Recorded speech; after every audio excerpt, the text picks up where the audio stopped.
from Ghana. I work with Soil Research Institute, and I work in the microbiology department.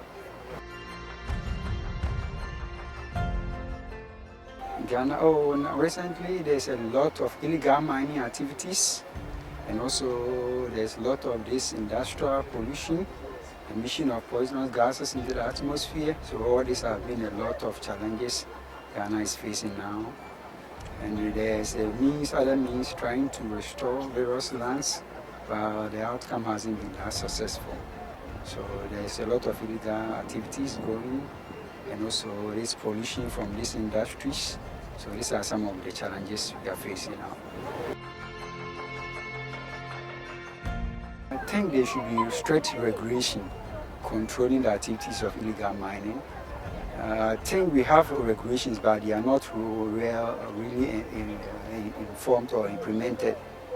These regulations are very weak, and I think there should be something done recently currently about it, so that the situation can improve. So I think the regulation has to be well informed. I think like introduction of new policies, and also the use of fertilizers for reclamation in where we have heavily degraded lands. So I think these are some of the interventions that can be done. I think I've learned most about the interventions that has been done in Iceland.